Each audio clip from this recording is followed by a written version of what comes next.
सावन भरना डिमांड होला। मोतिहारी वाला बमजी बरांड होला। असही सावन भरना डिमांड होला। भागलपुर वाला बमजी बरांड होला। भई बाबा के कवरिया बरांड होला।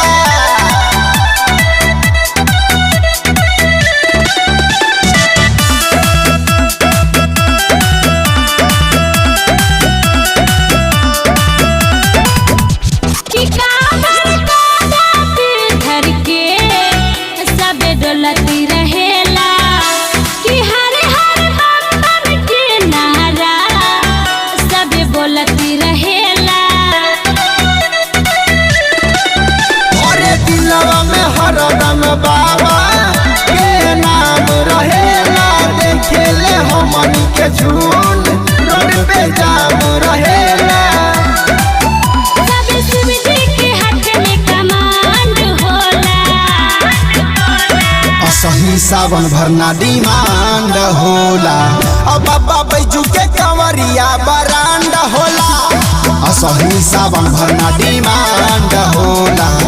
बाबा भोले के कंवरिया बरांड होला।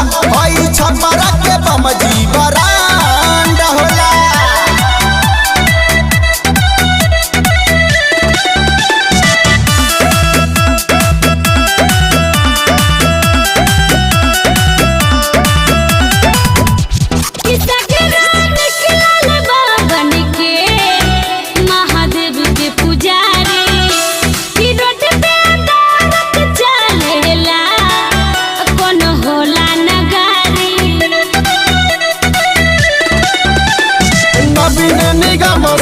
भोले के नाम जपेला। के रानी राजन बाबा के ध्यान करेला।